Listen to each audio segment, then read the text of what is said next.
आप सबका स्वागत है आज के इस सत्र में। तो आज हम शुरू करेंगे 5वें अध्याय के 8वें श्लोक से। उससे पहले मंगलाचरण करते हैं। ओम अज्ञानतिमिरन्धस्य ज्ञानञ्जनशलाकया चक्षुरुन्मीलितं येन तस्मै श्री गुरुवे नमः। श्री चैतन्य मनोभीष्टं स्थापितं येन भूतले स्वयं रूप कदा मह्यं ददाति स्वपदान्तिकं। वन्देऽहं श्रीगुरो श्रीयुतपदकमलं श्रीगुरून् वैष्णवांश्च। श्रीरूपं साग्रजातं सगण रघुनाथान्वितां तं सजीवं साद्वैतं सावधूतं परिजनसहितं श्री कृष्ण चैतन्य देवं श्री राधा कृष्ण पादां श्री ललिता विशाखान्वितांश्च। हे कृष्ण करुणा सिंधु दीनबंधु जगतपते गोपेश गोपिका कांता राधा कांता नमस्तुते। तप्त कांचन गौरंगी राधे वृंदावनेश्वरी ऋषभानुसुते देवी प्रणमामि हरिप्रिय। वाञ्छा कल्पतरुभ्यश्च कृपा सिंधुभ्यैव च पतितानां पावनेभ्यो वैष्णवेभ्यो नमो नमः। जय श्री कृष्ण चैतन्य प्रभु नित्यानंदा श्री अद्वैत गदाधर श्रीवासादि गौर भक्तवृंदा। हरे कृष्ण कृष्ण कृष्ण हरे हरे, हरे राम राम राम हरे हरे। मुखम करोति वाञ्छालं पंगुं लंघयते गिरियत कृपातमहं वन्दे परमानन्दमाधवं श्री गुरु दीनतारिणं श्री चैतन्य ईश्वरम। हरे कृष्ण। आप सबका स्वागत है आज के इस सत्र में। आज हम करेंगे 5वें अध्याय के 8वें श्लोक से। तो इससे पहले हम देखते हैं कि हमने क्या आज से पहले के श्लोकों में हमने क्या किया।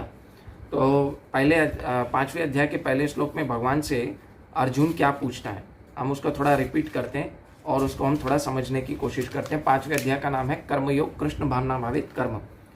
तो अर्जुन पूछता है कि हे कृष्ण, आप मुझसे कर्म त्यागने के लिए कर रहे हैं, फिर भक्ति पूर्व कर्म करने का आदेश दे रहे हैं। क्या आप कृपा करके निश्चित रूप से बताएंगे इन दोनों में से कौन सा श्रेष्ठ है। तो अर्जुन कंफ्यूज था। अर्जुन भगवान से क्या पूछता है कि पहले आप बोल रहे हैं कर्म त्यागो और फिर बाद में बता रहे हैं कि भक्ति पूर्ण कर्म करो, तो इन दोनों में से श्रेष्ठ क्या है। तो भगवान ने दूसरे श्लोक में ही उत्तर दे दिया था कि कर्म का परित्याग करना तथा भक्ति में कर्म करना दोनों ही उत्तम है, परंतु इन दोनों में से क्या श्रेष्ठ है, भक्ति युक्त कर्म करना। क्यों भक्ति युक्त कर्म करना श्रेष्ठ है, भगवान आगे बताएंगे कि जो पुरुष न तो पुण्य कर्मों के फलों में फंसता है, घृणा करता है और ना ही उसकी इच्छा करता है, और जो वही नित्य सन्यासी जाना जाता है, और वो ऐसा मनुष्य समस्त द्वंद्वों से रहित होकर भवबंधन से पूर्णतया मुक्त हो जाता है। ऐसा व्यक्ति जो भगवान के लिए कार्य करता है, वो व्यक्ति क्या होता है कि भवबंधन से मुक्त हो जाता है। फिर भगवान आगे बता रहे हैं 2 प्रकार के संन्यास बता रहे हैं। कौन से 2 प्रकार के संन्यास बता रहे हैं। एक तो होता है सांख्य योग संन्यास, जो मतलब जो मायावादी संन्यास होता है, ठीक है, और एक है वैष्णव संन्यास। उसका डिफरेंस भगवान इस अध्याय में बताते हैं।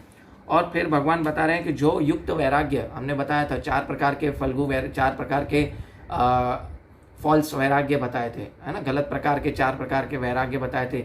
शुष्क वैराग्य, शुष्मान वैराग्य, फल्गु वैराग्य और मरकट वैराग्य। लेकिन भगवान यहाँ पे युक्त वैराग्य पे बल दे रहे हैं, ठीक है। तो भगवान जब युक्त वैराग्य के बारे में बताते हैं और जो व्यक्ति युक्त वैरागी होता है उसके लक्षण बता रहे हैं। क्या लक्षण थे वो व्यक्ति, योग युक्तो विशुद्धात्मा विजितात्मा जितेंद्रिय सर्वभूता भूतात्मा कुर्वन् अपि न लिप्यते। यानी भगवान बता रहे हैं कि जो व्यक्ति है ना योग युक्त है, वो हमेशा मन और शरीर और आत्मा हर प्रकार से भगवान से जुड़ा हुआ है। ऐसा व्यक्ति विशुद्ध आत्मा, सबको प्रिय है, विजित आत्मा, है ना। ऐसा व्यक्ति जितेंद्रिय, इंद्रियों को जीत लेता है, और बाद में क्या है, कुर्वन् अपि न लिप्यते, जो ऐसे कार्य करता है वो कर्म फलों के बंधन में नहीं फंसता। अभी भगवान युक्त वैरागी के आगे लक्षण बताएंगे कि कैसा व्यक्ति कैसा है, कैसे कार्य करता है, और आगे बहुत कुछ बता रहे हैं भगवान, ठीक है। आज हम 8वें श्लोक से स्टार्ट कर रहे हैं 5वें अध्याय का। तो अनुवाद ही पढ़ेंगे डायरेक्ट। दिव्य भावनामृत युक्त पुरुष देखते हैं कि सुनने स्पर्श करते तथा सूंघने खाते चलते फिरते सोते तथा श्वास लेते हुए अपने अंतर में हृदय यही जानता है कि वास्तव में वो कुछ भी नहीं करता। बोलते, त्यागते, ग्रहण करते तथा आंखों खोलते बंद करते हुए वह यह जानता है कि भौतिक इंद्रिय अपने अपने विषय में प्रवृत्त है और वह इन सबसे पृथक है। शॉर्टकट में भगवान क्या बता रहे हैं पता है। भगवान ने लॉन्ग बताया वो इसलिए कि हमारे समझने के लिए लगा। अगर इसको एक लाइन में समझना है तो भगवान क्या बता रहे हैं कि हम जो भी कार्य करते हैं वो हमारी इंद्रियां कार्य कर रही होती है। हम इन सबसे अलग हैं, इन सबसे अलग है। मतलब मैं कौन हूँ, मैं आत्मा हूँ, मैं ये शरीर नहीं हूँ। अभी हम ये भूल चुके हैं। क्यों भूल चुके हैं, क्योंकि हम भौतिक जगत के संपर्क में आके हम भगवान से द्वेष रखें, इसलिए हम भूल चुके हैं कि मेरा भगवान के साथ संबंध क्या है। वो भगवान के साथ संबंध जोड़ने के लिए हमें क्या करना है, भगवान की सेवा करनी है। ये पूरा जो कॉन्टेक्स्ट चलेगा अभी आज का जो सेशन होगा वो पूरा सेवा के कॉन्टेक्स्ट में चलेगा। इसको हम समझने की कोशिश करेंगे। कृष्ण भावना भावित जो व्यक्ति होता है उसका जीवन हमेशा शुद्ध रहता है। आप इसका तात्पर्य में पहली लाइन श्रील प्रभुपाद ये लिखते हैं, देखते हैं तात्पर्य श्रील प्रभुपाद। क्योंकि कृष्ण भावना भावित व्यक्ति का जीवन शुद्ध होता है, उसे निकट तथा दूरस्थ 5 कारण कर्ता, कर्म, अधिष्ठान, प्रयास तथा भाग्य पर निर्भर किसी से कुछ लेना देना नहीं होता है ना। हर कार्य के पीछे कितने कारण होते हैं? 5 कारण होते हैं ना। 18वें अध्याय में भगवान क्या बता रहे हैं? अधिष्ठानम तथा कर्ता करणम च पृथक विधम, है ना, विविधाश्च पृथक चेष्टा दैवम चैवात्र पंचमम। यानी हर कार्य के पीछे 5 कारण है। कौन से कारण है? एक तो कर्म का स्थान क्या? शरीर। दूसरा कर्ता यानी आत्मा, ठीक है। तीसरा विभिन्न इंद्रियां। चौथा क्या है? उसमें प्रकार है ना, विविधाश्च पृथक चेष्टा, यानी उसमें कौन सी 5 हमारी जी इच्छाएं हैं वो, है ना, पृथक चेष्टाएं, अलग अलग विभिन्न प्रकार की चेष्टाएं, इच्छाएं। इच्छाओं को पूरा करने की क्या बोलते हैं, इच्छाएं नहीं परंतु इच्छाओं को पूरा करने का जो हमारा प्रयास है, चेष्टा बोलते हैं उसको, ठीक है। और परमात्मा। हम क्यों दुख भोग रहे हैं पता है आपको? हम 4 कारण जानते हैं। क्या? मैं, ठीक है, इंद्रियां, अनेक प्रकार की इंद्रियां, चेष्टाएं और कर्म करने का स्थान शरीर, ये जानते हैं। हम इसलिए दुख भोग रहे हैं क्योंकि हमने 5 कारणों में से 4 कारण जानते हैं, 5वें कारण को हमने हटा दिया जो परमात्मा है। एक्चुअली परमात्मा के बिना कुछ नहीं हो सकता, इसलिए हम इस जगत में दुख भोग रहे हैं, है ना। हम इसलिए दुख भोग रहे हैं, इसलिए हमें समझ में नहीं आ रहा है कि मैं एक्चुअली शरीर हूं, मैं दुख क्यों भोग रहा हूं, ये भी हमें समझ में नहीं आ रहा। और हम तथाकथित सुख जो हमको मिलता है इंद्रियों से, है ना, मन से, वो सुख को हम क्या करते हैं, हम, है ना, तथाकथित सुख को एक्चुअल सुख समझ बैठते हैं। हमको एक्चुअल सुख का पता ही नहीं है। हम जब भगवत गीता पढ़ेंगे, प्रामाणिक गुरु के पास जाएंगे, तभी हमें पता चलेगा एक्चुअल सुख मेरा कहाँ छुपा हुआ है, ठीक है। पर निर्भर किसी कार्य से कुछ लेना देना नहीं था। इसका कारण यह है कि भगवान की दिव्य सेवा में लगा रहता है। ऐसा व्यक्ति क्या होता है, ये 4 कारण से उसको कुछ लेना देना नहीं होता। 5 कारण, 5वां कारण क्या है? वो भगवान से उसे हमेशा लेना देना है, इसीलिए वो हमेशा सुखी रहता है।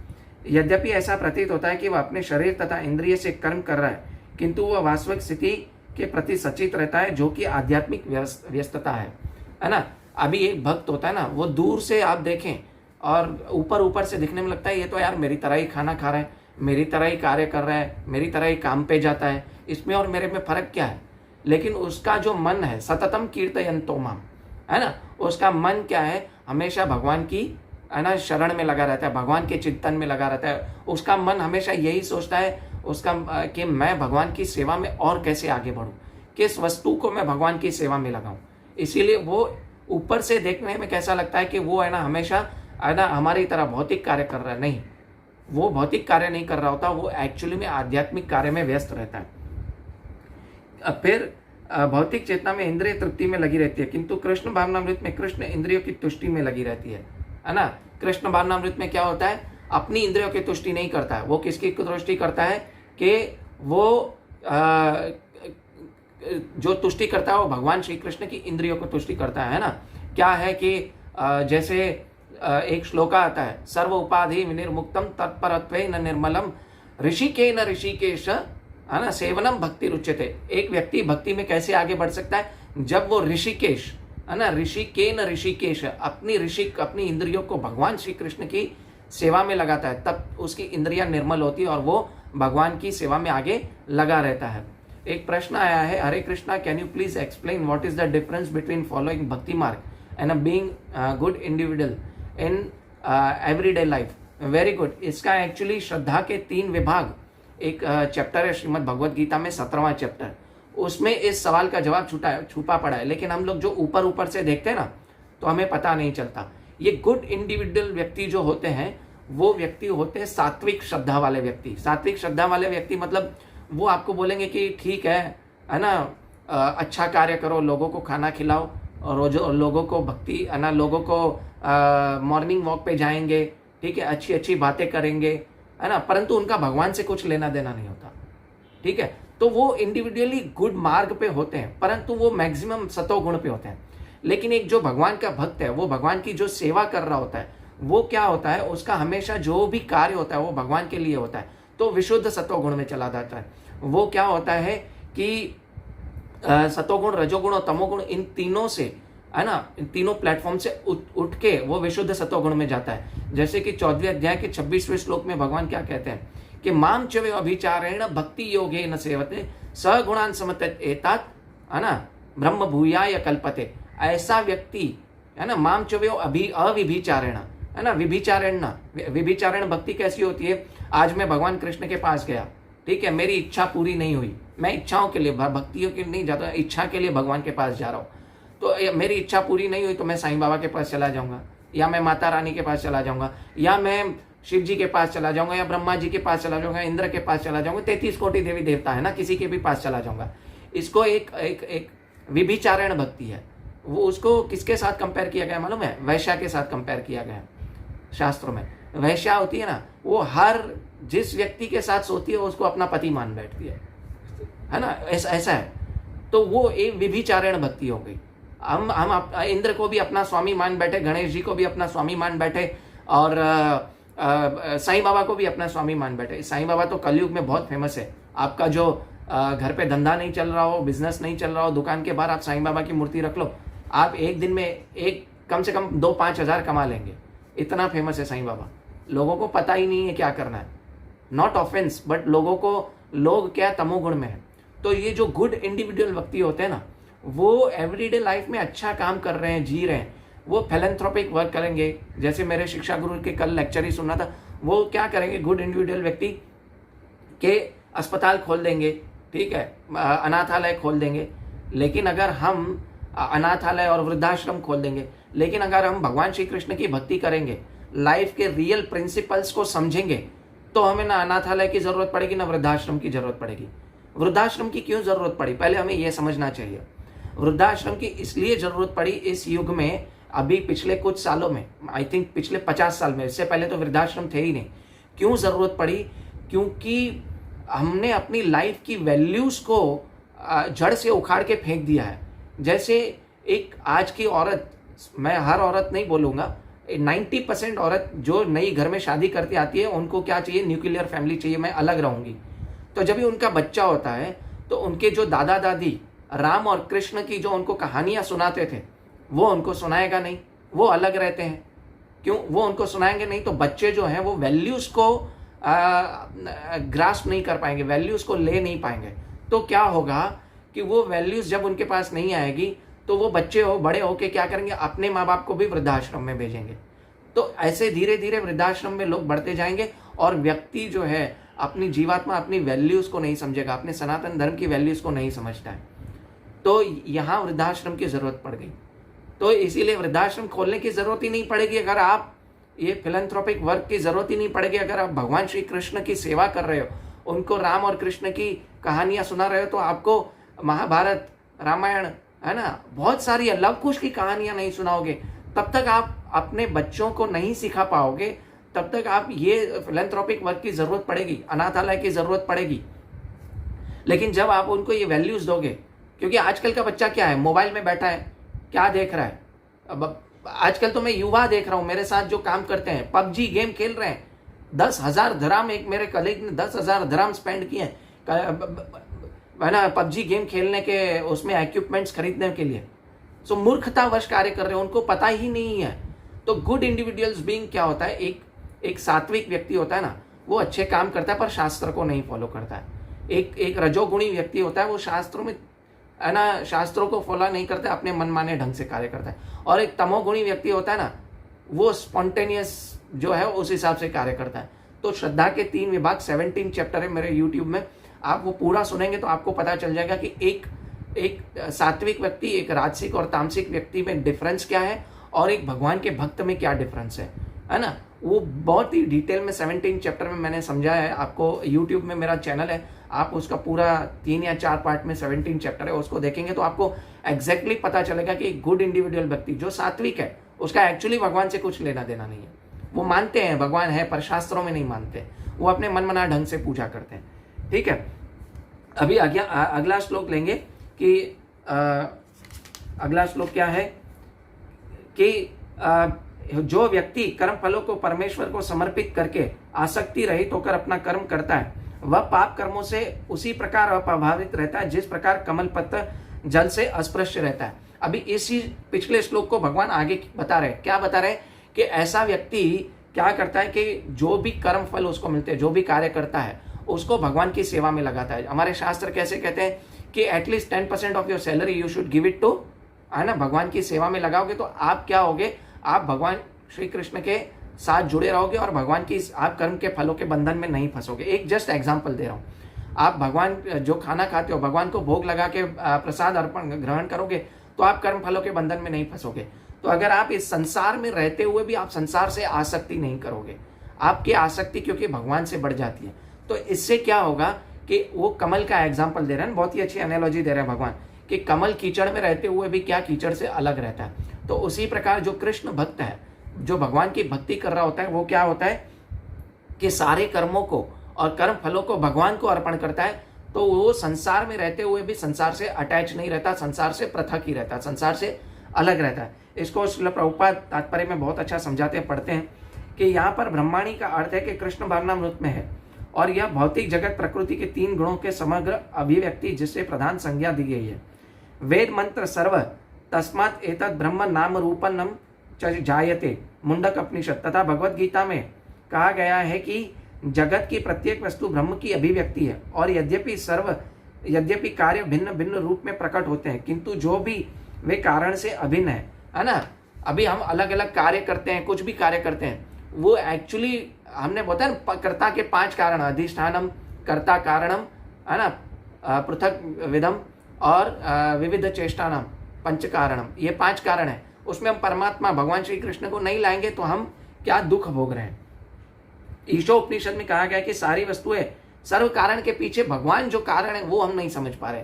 शॉर्टकट में ये समझना है हमें। ईशोपनिषद में कहा गया है कि सारी वस्तुएं परब्रह्म या कृष्ण से संबंधित है, अतएव वह केवल उन्हीं की है ना। जो है ना ईशोपनिषद में कहा गया है ना कि मुझे श्लोका याद नहीं आ रहा, ओम पूर्णम इदम पूर्णम, वो भी है और एक दूसरा है, एक दूसरा कारण है ईशावास्यम इदम सर्वम, है ना। उसमें कहा गया कि सारी वस्तुएं जो हैं वो भगवान श्री कृष्ण से ही आती हैं, उसी वही भगवान श्री कृष्ण उनके उद्गम है। हम ये भूल जाते हैं तभी हम क्या है दुख भोग रहे हैं।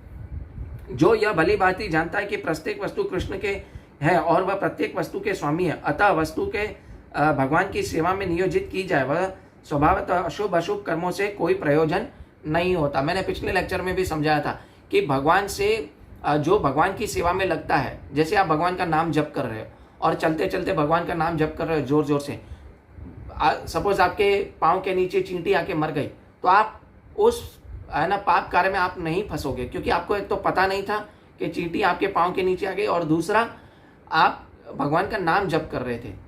तो ये एक सिंपल एग्जाम्पल दे रहा हूँ। तो इससे क्या होगा कि आप पाप कर्मों के बंधन में नहीं फंसोगे। परंतु ये नहीं है कि आप जानबूझ के चींटी को मारो या किसी जीव को मारो, ठीक है, ये उसको प्रोत्साहन नहीं कर रहा है, ठीक है ना। यहाँ तक कि विशेष प्रकार का कर्म संपन्न करने के लिए भगवान द्वारा प्रदत्त मनुष्य शरीर कृष्ण भावनामृत में संलग्न किया जाता है, तब यह पाप कर्मों से कलमश से वैसे ही रहता है जैसे कमल पत्र जल से भीगता हुआ नहीं रहता, है ना, ये बताया मैंने। और अभी आगे का श्लोक है, योगी जन आसक्ति रहित होकर शरीर मन बुद्धि तथा इंद्रियों के द्वारा केवल शुद्धि के लिए कर्म करते हैं। अभी हम कार्य कैसे 3 प्रकार से कार्य करते हैं, मनसा वाचा और काया, है ना। जब भी व्यक्ति तीनों कार्य मनसा वाचा काया और भगवान की सेवा में लगाता है तो वो व्यक्ति अपने हृदय की शुद्धि के लिए कार्य करता है और वो कर्मों के बंधन में नहीं फंसता। जैसे कोई भी व्यक्ति मरता है ना तो उसको 3 यमदूत लेने आते हैं। 3 यमदूत कौन से, क्यों 3 यमदूत लेने आते हैं? क्योंकि हम मनसा वाचा और काया से कर्म करते हैं। लेकिन जब हम भगवान श्री कृष्ण के लिए मन वाचा और काया लगा देते हैं तो हमें विष्णुदूत लेने आते हैं। मनसा वाचा काया यानी कैसे, जैसे हरे कृष्ण महामंत्र जपा तो आप काया से माला को हाथ लगा रहे हो और भगवान का नाम जप कर रहे हो, वाचा यानी वाणी से भगवान श्री कृष्ण का नाम ले रहे हो, और मनसा यानी हृदय में, मन में आपके भगवान श्री कृष्ण की प्रेमा भक्ति छुपी हुई है, वो प्रेमा भक्ति से आप भगवान का नाम ले रहे हो। तो अगर आप ये 3 कार्य करोगे तो आप किसी भी शुभ अशुभ कर्मों के बंधन में नहीं फंसते हो। जैसे जब कोई कृष्ण भावनामृत व्यक्ति कृष्ण इंद्रिय के लिए शरीर मन बुद्धि अथवा इंद्रियों को कर्म करता है तो भौतिक कल्मश से मुक्त हो जाता है। कृष्ण भावना भावित व्यक्ति इन सारे भौतिक फलों को फल प्रकट नहीं होते। अतः सामान्य रूप से सदाचार कहे जाने शुद्ध कर्म कृष्ण भावनामृत रहते हुए सरलता से संपन्न किए जाते हैं। अपने शरीर, मन, बुद्धि तथा वाणी कृष्ण भावनामृत में कर्म करता हुआ कृष्ण सेवा में व्यक्ति इस संसार से में भी रहता हुआ मुक्त है, भले ही वह तथाकथित अन्य भौतिक कार्यकलापों में व्यस्त क्यों न हो। यही पार्ट मेरे शिक्षा गुरु ने कल बताया। जो व्यक्ति भगवान का नाम जप रहा है, भगवान की सेवा कर रहा है, वो इस बार बार जन्म मृत्यु में आएगा भी तो वो क्या करेगा? हरि नाम को बांटेगा, हरि नाम का धन बांटेगा। अगर वो व्यक्ति हरि नाम का धन नहीं बांटता है, वो जन्म मृत्यु के चक्कर में फंसेगा तो भी वो पाप कर्मों में फंसता रहेगा। परंतु जो व्यक्ति है ना भगवान का नाम बांटता है तो उसे भौतिक कार्यों में रहते हुए भी वो एक्चुअली उनसे अटैच नहीं रहता। ठीक है, उसमें अहंकार नहीं रहता कि क्योंकि वह इसमें विश्वास रहता है कि भौतिक शरीर अथवा यह शरीर उसका है। वह जानता है कि यह शरीर नहीं है और वह न ही यह शरीर उसका है, वह स्वयं कृष्ण का है और उसका शरीर भी कृष्ण की संपत्ति है। एक सिंपल एग्जाम्पल है, आत्मा को यह शरीर रहने के लिए मिला है तो यह शरीर किसकी सेवा में लगना चाहिए? भगवान की सेवा में। ये शरीर मेरा नहीं, ये शरीर भी भगवान श्री कृष्ण की संपत्ति है। ये जगत मेरा नहीं है, जगत किसका है? हम इस जगत में मुसाफिर है। ये जगत तो भगवान श्री कृष्ण का बनाया हुआ है। ठीक है, जैसे हम एक ट्रेन में ट्रैवल करते हैं या बस में ट्रैवल करते हैं तो क्या हम उस बस में ट्रैवल करते हुए क्या हम उसमें बोलते हैं कि ट्रेन मेरी है? हम वहां से जब चले जाएंगे तो वहां पे कोई और आके बैठेगा। ठीक है, मैं अपनी जो भौतिक परिस्थिति, भौतिक सत्ता है उसके पीछे नहीं भागना चाहिए मुझे, है ना। मैं सपोज किसी के घर में जाता हूँ, आप में से किसी के घर पे आता हूँ और कहूँ कि आपकी चीजें यूज कर सकता हूँ, ठीक है, आपकी मेरे को इतनी छूट मिले कि मैं आपकी चीजें यूज करें, पर वो चीजें लेके जा सकता हूँ? मैं नहीं लेके जा सकता आपके घर से। तो उसी प्रकार वो चीजें मेरी नहीं है। हाँ, मैं भगवान ने वो चीजें मुझे दी है, वो किसके लिए दी है? वो भगवान की सेवा में लगाने के लिए दी है। लेकिन हम क्या कर रहे हैं? वो चीजें अपने भोग के लिए यूज कर रहे हैं ना। तो भोग ऐश्वर्य प्रसक्ता नाम तय आपसत चेतनाम। जो व्यक्ति भोग और ऐश्वर्य में लगा रहा है वो क्या सोचता है कि वस्तुएं मेरी है। ऐसा व्यक्ति में कभी भी, उनके मनों में कभी भी भगवान के लिए श्रद्धा उत्पन्न नहीं होती है ना। और वे कभी नहीं जानता कि प्रकृति क्रियमाणानी गुण कर्माणी सर्वश अहंकार विमूढ़ात्मा कर्ता में ही मन्यते। वो व्यक्ति क्या मानता है कि मैं ही जो हूं, वो ये नहीं जानता कि ये जो भी है प्रकृति के 3 गुणों द्वारा कार्य संपन्न किए जाते हैं, वो ये नहीं जानता। वो क्या सोचता है कि सब कार्य मैं कर रहा हूं, मैं, उसमें ये अहंकार है ना। अगर वो उसको में ये फॉल्स ईगो है कि मैं सब कुछ कर रहा हूं, अगर उसमें ये सच्चा अहंकार आ जाए कि मैं एक्चुअली शरीर नहीं हूं, आत्मा हूं और मैं भगवान का दास हूं और ये शरीर जो संपत्ति मिली है वो भगवान की सेवा में लगाने के लिए मिली है। ठीक है, अभी अगला श्लोक करते हैं कि निश्चल भक्त शुद्ध शांति प्राप्त करता है क्योंकि वह समस्त कर्मों फूले मुझे ही अर्पित करता है। किंतु जो व्यक्ति भगवान से युक्त नहीं है और वो अपने श्रम का फलकामी है वह बंध जाता है। मैंने आपको ये एक्चुअली श्लोक ऑलरेडी समझा दिया कि वो बंध जाता है। देहात्म बुद्धि में होने के कारण वो क्या सोचता है कि मैं ये शरीर हूं और ये सब कुछ मेरा है, और उसको भोग करने की इच्छा करता है। जब वो भोग करने की इच्छा करता है तो कर्म फलों के बंधन में फंसता है और जन्म मृत्यु के चक्कर में फंसता है। परंतु जो व्यक्ति ये सोचता है कि मुझे ये जो भी सेवा मिली है, जो भी साधन मिला है वो मुझे भगवान की सेवा में लगाना है, तो वो कर्म फलों के बंधन में नहीं फंसता। देखिए, आप श्रील प्रभुपाद समझाते हैं एक कृष्ण भावना भावित व्यक्ति और एक देहात्म बुद्धि के बीच में क्या अंतर है। श्रील प्रभुपाद बराबर तरीके से समझाते हैं। एक कृष्ण भावना भावित व्यक्ति तथा देहात्म बुद्धिवादी में यही अंतर है कि पहला तो कृष्ण के प्रति आ सकते हैं और दूसरा अपने कर्मों के फलों के प्रति आ सकते हैं। आ गया, देखिए आपको यही बता रहा था मैं। जो व्यक्ति कृष्ण के प्रति आसक्त रहकर उन्हीं के लिए कर्म करता है वह निश्चय ही मुक्त पुरुष है और वह अपने कर्म फल की चिंता नहीं होती है। यानी वो जानता है कि कर्म का फल भी जो मिलेगा वो मुझे क्या भगवान की सेवा में अर्पण करना है। लोग बोलते हैं ना कर्म किए जा फल की चिंता मत कर, नहीं, एक्चुअली ये भगवत गीता का सार नहीं है ना। कर्मण्यवा अधिकार से मां फलेषु कदाचिन 2.7 भगवान कहते हैं कर्म करने का तुम्हें अधिकार है, उसके फल के ऊपर तुम्हारा अधिकार नहीं है। उसका फल जो है वो तुम्हें भगवान को अर्पण करना है, मुझे अर्पण करना है। क्यों? क्योंकि वो फल मुझे तुम अर्पण करोगे, तुम कर्म बंधनों से मुक्त हो जाओगे। लेकिन अभी बहुत सारे लोग बोले कि नौकरी करूं मैं और मुझे पगार नहीं मिलेगी तो क्यों, मैं कर्म करूं ही क्यों? नहीं, आप क्या होता है कि जब भगवान श्री कृष्ण के लिए कर्म करोगे ना तो आप कर्म फलों से अनअटैच हो गए होगे, आसक्त नहीं रहोगे। और वो आपको पता है मुझे कर्म का फल भगवान को देना है, वो चाहे जीत हो या हार हो। जैसे अर्जुन है, जय विजय से आसक्त नहीं था, है ना। जय और पराजय से आसक्त था ही नहीं। वो आसक्त तो भगवान के लिए कार्य करने के लिए था। हनुमान जी क्या थे, वो लंका में आग क्यों लगाई? वो चाहते थे कि भगवान की जीत हो, मेरी जीत हो, वो नहीं जानते थे। ठीक है, तो वो जय और पराजय से आसक्त कोई नहीं होता है भगवान का भक्त। भगवान का भक्त जो है वो कर्म फलों से आसक्त नहीं होता है, क्योंकि उसे पता है कि कर्म फल मेरा पराजय भी है तो मैं भगवान को अर्पण करूंगा, क्योंकि जो पराजय मिलेगी उसके भी जिम्मेदार तो भगवान ही है।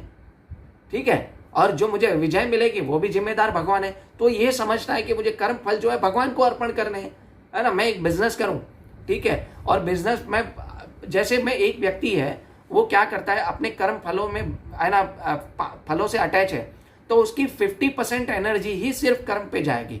लेकिन जिसको पता है कि मैं कर्म फलों से अटैच नहीं हूं, भगवान की सेवा में देना है मुझे कर्म फल, तो वो अपनी कार्य के प्रति एक्चुअली 100% एनर्जी डालेगा। क्यों? क्योंकि उसको कार्य किसके लिए करना है? भगवान के लिए करना है। वो ज्यादा फोकस रहता है अपने कार्य के प्रति। एक भगवान का भक्त जो भौतिक कार्य भी करता है वो ज्यादा फोकस रहता है भगवान के प्रति। माता जी, आई होप आपके प्रश्न का उत्तर मैंने पहले दे दिया था। उसको अगर आप डिटेल में जानना चाहती हैं तो 17 चैप्टर में मैंने बताया अपने यूट्यूब चैनल में, तो आप उसको भी देख सकते हैं। आप प्लीज बताइए आपको आंसर मिला कि नहीं, अगर आपने सुना हो पहले। फिर भगवान क्या, श्रील प्रभुपाद बताएं, जो व्यक्ति कृष्ण के आसक्त रहकर उन्हीं के लिए कर्म करता है वह निश्चय ही मुक्त पुरुष रहता है।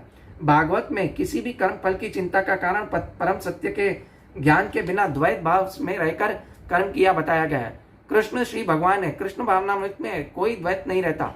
जो व्यक्ति कुछ विद्यमान है कृष्ण की शक्ति के प्रतिफल है और कृष्ण ही सर्व मंगलमय है। जो व्यक्ति ये जानता है कि कृष्ण ही सर्व मंगलमय है, कृष्ण के लिए ही कार्य करना है और जो भी फल है वो भगवान को अर्पित करना है, क्योंकि ये पूरी जो भी है भगवान की शक्तियां हैं, भगवान की अनंत शक्तियां हैं। उनमें से 3 मुख्य शक्ति हैं, बहिरंगा शक्ति, अंतरंगा शक्ति और तटस्थ शक्ति। हम भगवान की तटस्थ शक्ति हैं, तो हमें तटस्थ शक्ति को क्या है, हर शक्ति भगवान की सेवा में लगानी है। लेकिन हम जो जीवात्मा है उसके इंडिपेंडेंस के ऊपर भगवान जो है हस्तक्षेप नहीं करते। हमें दारू पीने जाना है या भगवान का चरणामृत पीना है, ठीक है, वो हमारे ऊपर भगवान ने छोड़ दिया, क्योंकि हम भगवान से द्वेष करते थे, इसीलिए हम क्या इस भौतिक जगत में है। ठीक है, किंतु जो इंद्रिय तृप्ति के लिए लाभ में लोभ में फंसा रहता है वो उसे शांति नहीं मिल पाती। यही कृष्ण भावनामृत का रहस्य है। यह अनुभूति कृष्ण के अतिरिक्त और कुछ भी नहीं है, शांति तथा अभय का पद है। शांति तथा अभय का पद यानी जैसे शांति मिल जाती है वो फियरलेस हो जाता है। वो जन्म मृत्यु से, मृत्यु के भय से एक्चुअली वो फियरलेस हो जाता है, क्योंकि उसे पता हो जाता है कि मैं शरीर नहीं हूं, आत्मा हूं। ठीक है, अभी सर्व कर्मणानि मनसा संन्यास है सुखवंशी। अभी शांति मिलेगी तो क्या आएगा? सुख आएगा। तो भगवान है ना बता रहे, न द्वारे पूरे देही नैवम कुर्वन्न कारयन्। जब देहधारी जीवात्मा अपनी प्रकृति को वश में कर लेता है और मन से समस्त कर्मों का परित्याग कर देता है, वह न द्वारे वाले नगर में, भौतिक शरीर में बिना कुछ किए कराए सुखपूर्वक रहता है। एक्चुअली वो व्यक्ति क्या, 9 द्वार यानी अपनी इंद्रियों को क्या भगवान की सेवा में लगाता है ना। देहधारी जीवात्मा 9 द्वार कौन से हैं, है ना, कौन कौन से 9 द्वार हैं? 2 आंख, 2 नथुने, 2 कान, 1 मुंह, 1 गुदा और उपस्थ। ये 9 द्वार है ना, 9 द्वार है जिससे हम अगर पॉजिटिव लेंगे तो पॉजिटिव हिसाब से कार्य करेंगे। कृष्ण भावनामृत है ना कार्य करेंगे, कान से, नाक से भगवान का नाक है ना सूंघेंगे, अर्पण किए हुए फूल, कान से कृष्ण कथा सूंघेंगे, वाचा से भगवान कृष्ण का नाम लेंगे, कृष्ण का प्रचार करेंगे, तो क्या होगा कि हम एक्चुअली है ना हमारे अंदर स्पिरिचुअलिटी करेंगे तो हमारा शरीर, हमारी जो चिंता है, हमारा जो चिंतन है वो क्या होगा, आध्यात्मिक हो जाएगा। परंतु अगर हम भौतिक चीजें है ना, वॉट एवर यू इनटेक, वो ही बाहर आता है, तो हमारे अंदर जो इनटेक होगा वो ही बाहर आएगा। ठीक है, जब जीव शरीर के भीतर वास करने वाले भगवान ब्रह्मांड के समस्त जीवों के नियंता है। यह शरीर 9 द्वार, 2 आंखें, 2 नथुने, 2 कान, 1 मुंह, गुदा, उपस्थ से युक्त है। वृद्धावस्था में जब जीव अपने को शरीर बद्धावस्था में जब अपने आप को शरीर मानता है, किंतु जब वह अपनी पहचान अपने अंतर के भगवान से करता है तो वह शरीर में रहते हुए भी भगवान की भांति मुक्त हो जाता है। वो मुक्त रहता है क्योंकि वो भगवान की सेवा करता है। क्योंकि भगवान की सेवा करता है तो वो जीते जी मुक्त है। मुक्ति मरने के बाद नहीं मिलती, मुक्ति तो जीते जी मिलती है। एक शुद्ध भक्त होता है ना, उसकी मुक्ति दरवाजा खटखटाती है, टक टक टक टक, वो बोलता है भाई रुक, मैं भगवान की सेवा में लगा हुआ हूँ। तो मुक्ति एक्चुअली वो ऑलरेडी मुक्त है, इसके कहने का मतलब वो है। ठीक है। अतः कृष्ण भावना भावित व्यक्ति के शरीर के बाह्य तथा आंतरिक दोनों कर्मों से मुक्त रहता है। बाह्य यानी वो शरीर से भगवान श्री कृष्ण की सेवा करता है, अंतर में भी भगवान श्री कृष्ण का हमेशा चिंतन करता रहता है। ठीक है, तो कृपया ज्यादा से ज्यादा लोगों को शेयर करें। शरीर रूपी नगर का स्वामी देहधारी जीव न तो कर्म करने का सृजन करता है और न ही लोगों को कर्म करने के लिए प्रेरित करता है, न ही कर्म फल की रचना करता है। यह सब तो प्रकृति के गुणों द्वारा किया जाता है। मैंने आपको बताया ना, न ही कर्म का देहधारी जीव न तो कर्म का सृजन करता है, क्योंकि उसको पता है कर्म मैं नहीं कर रहा हूँ। ठीक है, जो भी कार्य किए जा रहे हैं प्रकृति के 3 गुणों द्वारा किए जा रहे हैं। प्रकृति क्रियामाणानी गुण कर्माणी सर्वश अहंकार विमूढ़ात्मा कर्ता में ही मनते। जो अहंकारी व्यक्ति है वो ये मानता है कि कर्म मैं कर रहा हूँ, और ना ही लोगों को कर्म करने के लिए प्रेरित करता है। यानी कर्म, ये जहाँ कौन से कर्म की बात हो रही है, भौतिक कार्य की। ठीक है, ना ही कर्म फल की रचना करता है। वो ये नहीं कहता कि मैं कर्म कर रहा हूँ और ये फल मेरे द्वारा आया है, नहीं। ठीक है, वो भौतिक कार्य के प्रति आसक्त नहीं रहता है। यहाँ पे ये कहने का मतलब है, क्योंकि वो क्या जानता है कि वो जो भी कार्य है वो भगवान श्री कृष्ण की सेवा में कर दिया जाना चाहिए। तात्पर्य पढ़ते हैं, श्रील प्रभुपाद और डिटेल में बता रहे हैं। जैसा कि 7वें अध्याय में बताया जाएगा कि परमेश्वर की शक्तियों से परे एक है, किंतु वह भगवान की अपरा प्रकृति है जो पदार्थ से भिन्न है। भगवान की 2 शक्तियां, एक पराशक्ति है जीवात्मा और एक अपराशक्ति है ना। 5 स्थूल शरीर के जो 5 तत्व हैं, और क्या है, मन बुद्धि और अहंकार। आकाश, अग्नि, वायु, जल, पृथ्वी, मन बुद्धि अहंकार, ये अपराशक्ति है भगवान की, और पराशक्ति है हम जीवात्मा भगवान की। ठीक है, संयोगवश परा प्रकृति या जीवात्मा अनादिकाल से प्रकृति अपरा के में संपर्क में रहा है। जिस नाशवान शरीर या भौतिक आवास को वह प्राप्त है, वह अनेक कर्मों और अनेक फलों का कारण है। ऐसे ही बद्ध वातावरण में रहते हुए मनुष्य अपने आप को अज्ञान व शरीर मानकर शरीर के कर्म फलों का भोग करता है। अज्ञानतावश जो भी शरीर के प्रति कर्म फल उत्पन्न होते हैं उसका भोग करता है। अनंत काल में उपर्जित यह अज्ञान ही शारीरिक सुख दुख का कारण है। हमें अगर अज्ञान है, अगर हमें ज्ञान मिल जाएगा तो हमें सुख और दुख में हम विचलित नहीं होते। जो ही है ना वह शरीर कार्यों से पृथक हो जाता है, तो ही वह कर्म बंधन से मुक्त हो जाता है। जो ही वो समझ जाता है कि मैं शरीर नहीं आत्मा हूँ और भगवान के लिए मेरा स्वभाव जीवेर स्वरूप हो कृष्ण नित्य दास है, तो वो क्या है, वो शरीर के कारणों से कार्यों से मुक्त हो जाता है और भगवान की सेवा में लगता है। जब तक वह शरीर रूपी नगर में निवास करता है तब तक वह इसका स्वामी प्रतीत होता है, किंतु वास्तव में न इसका स्वामी होता है और न ही कर्म फलों तथा उनका नियंता भी। मैं कुछ नहीं कर रहा हूँ, मैं तो सिर्फ भगवान की सेवा करनी चाहिए। मैं ये जो भी कार्य संपन्न हो रहे हैं भौतिक प्रकृति के द्वारा संपन्न किए रहे, और भौतिक प्रकृति किसकी अध्यक्षता में, भगवान श्री कृष्ण की अध्यक्षता में। भगवान श्री कृष्ण को 9वें अध्याय में बोलते हैं ना, मयि अध्यक्ष प्रकृति ने सूयते सचराचरम, है ना। अध्यक्ष, मयि अध्यक्ष यानी भगवान को ऑर्डर नहीं देना पड़ता, भगवान की अध्यक्षता में। भगवान ऐसे आंख दिखाते हैं और प्रकृति चलती है, अध्यक्षता ऐसे आंख। ठीक है, मयि अध्यक्ष प्रकृति ना, है ना। अध्यक्षता मतलब उनके सुपीरियरिटी से ऐसे आंख दिखाएंगे तो कार्य चलती है, उनकी इच्छा मात्र से कार्य चलता है। एक्चुअली उनको इच्छा भी नहीं करनी पड़ती, क्योंकि भगवान की जो सारी शक्तियां हैं उन्हें पता होता है कि भगवान की इच्छा क्या है, उस हिसाब से कार्य होता है। ठीक है, वैसे बताया जाता है इच्छा शक्ति से कार्य होता है। ठीक है, मयि अध्यक्ष प्रकृति ने सूयते सचराचर, है ना। वह ना तो भव सागर के बीच संघर्ष में रत प्राणी है। सागर की लहरें उसी तरह उछालती है, किंतु उन पर उसका वश नहीं होता। उसके उद्धार का एकमात्र साधन है कि उद्देश्य में कृष्ण भावनामृत का समुद्र से बाहर आए, कृष्ण भावनामृत द्वारा समुद्र से बाहर आए। इसी के द्वारा समस्त अशांति से उसकी रक्षा हो सकती है ना। जैसे वो भव सागर कैसे लगेगा, अगर हम भगवान श्री कृष्ण की सेवा में लगेंगे ना, तो ये भव सागर गाय के खुर की तरह लगेगा, गौ खुर की तरह, है ना। गाय का जो खुर होता है, बछड़े का खुर, वो कितना छोटा होता है, तो भव सागर को पार कर जाएगा बहुत आसानी से, अगर जो कृष्ण भावनामृत में रहता है। अदरवाइज वो विशाल सागर लगेगा, कभी पार नहीं कर पाएगा जो कृष्ण भावनामृत में नहीं है। ठीक है, परमेश्वर न तो किसी के पापों को ग्रहण करते हैं न पुण्य को, किंतु सारे देवजारी व्यक्ति उस अज्ञान के कारण मोहग्रस्त हैं जो उनके वास्तविक ज्ञान को आच्छादित किए रहता है ना। इसका मतलब क्या है, सारे गुण क्यों आते हैं, है ना। भगवान अभी बता रहे हैं कि विभू का अर्थ है परमेश्वर, जो असीम धन, बल, यश, सौंदर्य तथा ज्ञान से युक्त है। भगवान में जो पूरे 6 ऐश्वर्य हैं, वह सदैव आत्मतृप्त और पाप पुण्य से अविचलित है। अभी भगवान की यहाँ पे क्या है बताइए, कि भगवान अपनी क्वालिटी बता रहे हैं कि भगवान हमेशा पाप पुण्य से परे हैं। क्यों? क्योंकि उनमें ऑलरेडी ये छू गुण है ना। भगवान को एक श्रीमद् भागवतम में कुंती माता रानी एक प्रेयर करती हैं, उनको क्या बता रहे हैं? अकिंचन गोचर, है ना, वो अपने आप में पूर्ण है, उनको बाहर से कोई साधन की जरूरत नहीं है। ओम पूर्णम इदम पूर्णम, है ना, भगवान अपने आप में पूर्ण है। और उनसे जो भी इन्वोकेशन का मंत्र है ईशोपनिषद का, ओम पूर्णम इदम पूर्णम, मुझे अभी पूरा मंत्र याद नहीं आ रहा है, एक लाइन भूल रहा हूं, तो वो भगवान से जो भी चीज निकलती है वो भी अपने आप में पूर्ण है। और भगवान उससे जो चीज निकली है उसके बावजूद भी भगवान अपने आप में पूर्ण है। तो भगवान, है ना, अकिंचन गोचर है, अपने आप में पूर्ण है ना। उनको कोई बाहरी चीज की आवश्यकता नहीं है अपनी पूर्णता को पूर्ण करने के लिए, अपने आप को पूर्ण करने के लिए, ठीक है।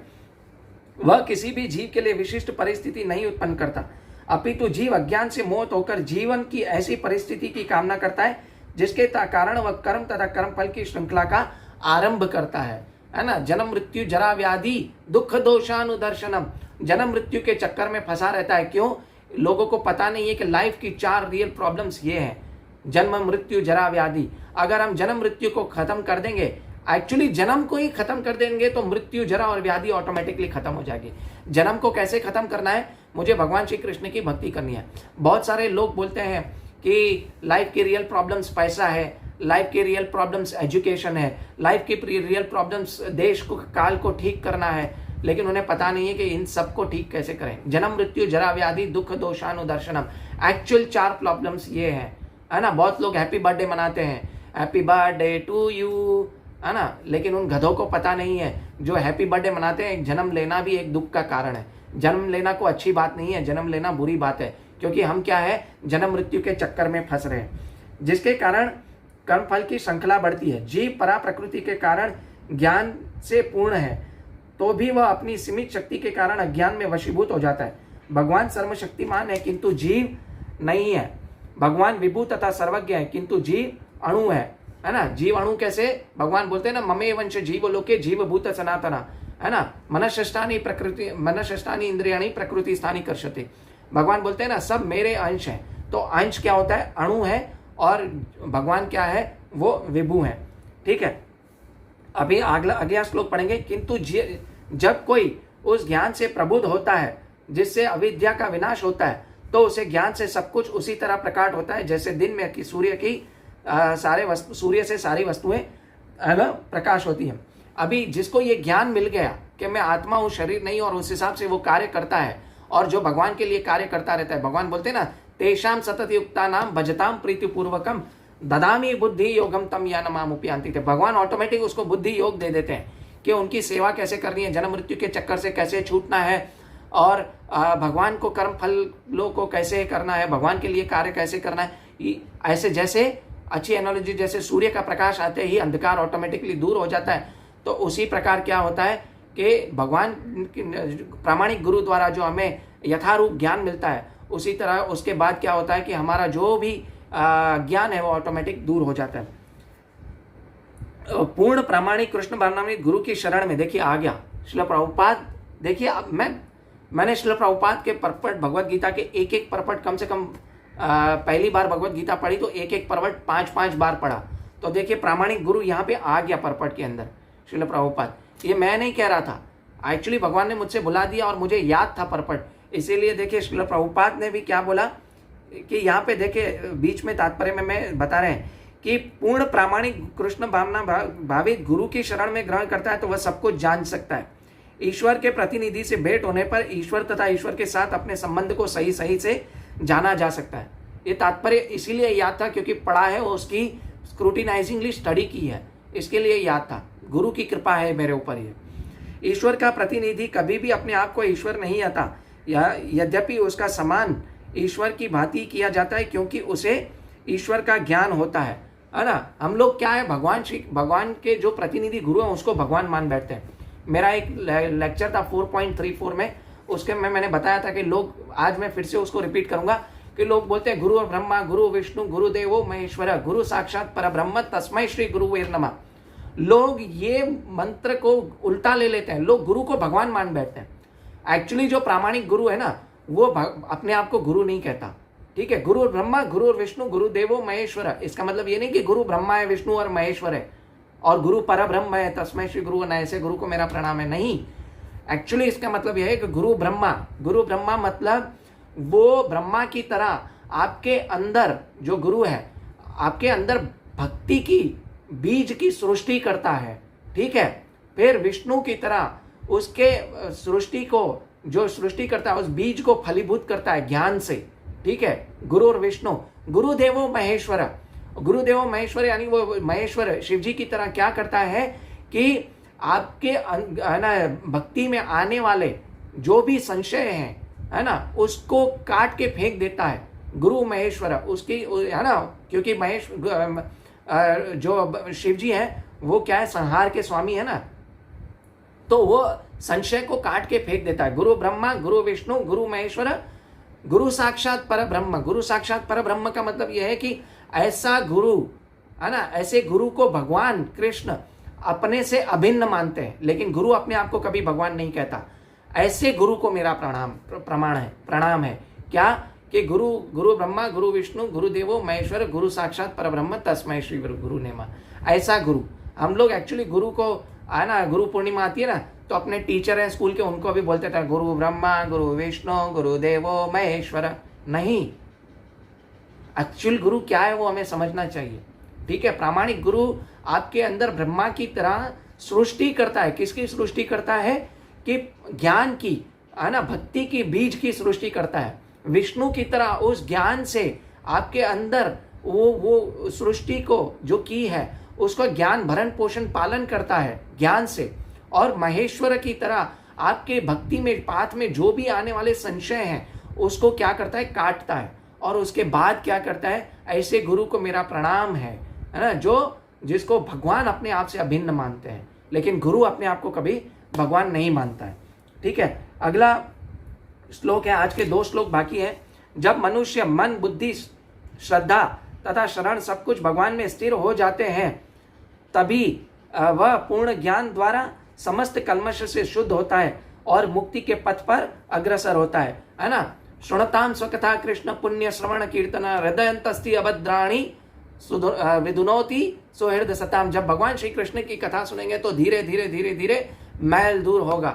हम है ना एक दिन एक कथा करेंगे भगवान श्री कृष्ण की कथा सुनने के लाभ।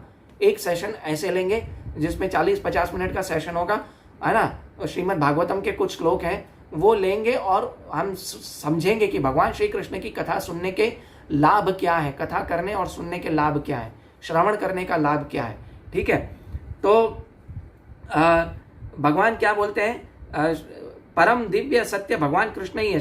सारी गीता की घोषणा के केंद्र कृष्ण श्री भगवान है। यही समस्त वेदों की अभिमत है।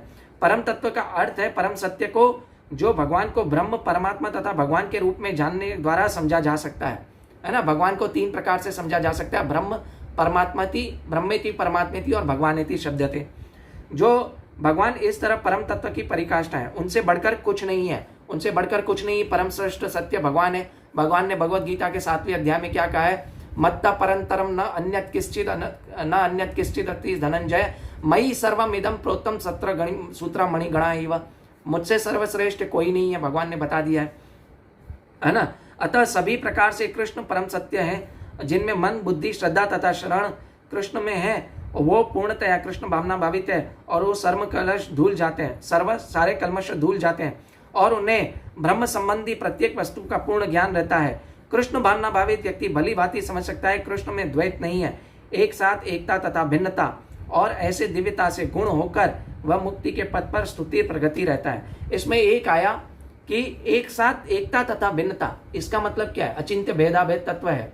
एक साथ एकता यानी हम क्वालिटी वाइज है ना भगवान के समान है, क्योंकि भगवान सच्चिदानंद है, हम भी सच्चिदानंद है, भगवान के अंश है, ठीक है। और दूसरा क्या है कि क्वालिटी वाइज हम सेम है परंतु क्वांटिटी वाइज अलग है। जैसे एक सागर में सागर का पानी और लोटे का पानी स्वाद एक तरह देता है, परंतु सागर की क्वांटिटी अलग है और एक लोटे की क्वांटिटी अलग है। तो हम क्वांटिटी वाइज अलग हैं भगवान से, क्योंकि भगवान हमारे हृदय के अंदर परमात्मा रूपी बैठे हैं और हमारे हृदय के अंदर बैठे हमारे बारे में भी जानते हैं और सबके बारे में जानते हैं, है ना, क्योंकि सबके हृदय में परमात्मा के रूप ही बैठे हैं और अपना विस्तार किया है भगवान ने।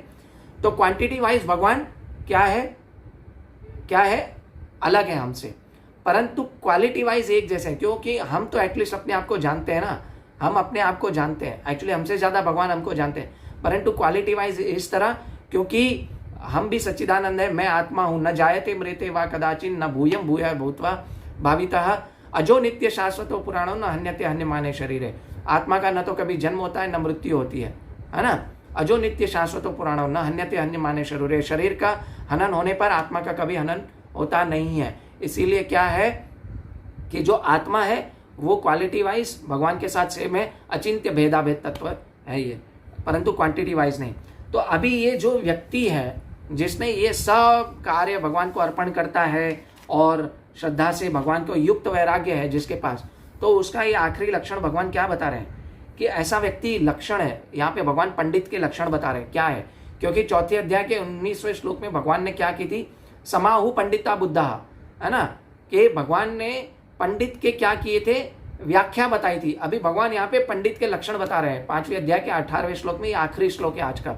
विद्या विनय संपन्ने ब्राह्मणे हस्ति गविनी शुनि चैव शुपाके च, है ना, पंडिता समदर्शिना, है ना, विद्वान विनम्र साधु पुरुष अपने वास्तविक ज्ञान के कारण एक विद्वान तथा विनित ब्राह्मण गाय, हाथी, कुत्ता तथा चांडाल को समान दृष्टि से देखता है। समान दृष्टि से देखता है मतलब कैसे देखता है कि वो सचमुच जानता है कि हर एक के अंदर परमात्मा रूपी भगवान हृदय में स्थित है। हर एक के हृदय में सर्वस्य चाहम हृदय सन्निविष्टो, भगवान बोलते हैं ना, तो भगवान हर एक के हृदय में जानते हैं कि हर एक के हृदय में परमात्मा, एक चींटी के हृदय में भी परमात्मा रूपी भगवान स्थित है। वो किसी से द्वेष नहीं करता, परंतु वो एक तो है कि वो जो अंधकार में है उसको ज्ञान की तरफ लाने का प्रयास जरूर करता है, उसे रोकता है। वो कृष्ण भावना भाविक को प्रसार करने का सोचता है, सभी को एक जैसा देखता है, मतलब वो यह चाहता है, उसकी मन की आंतरिक इच्छा यही होती है कि वो सबको भगवान कृष्ण के साथ जोड़े और सब मुक्त जीव बन जाए।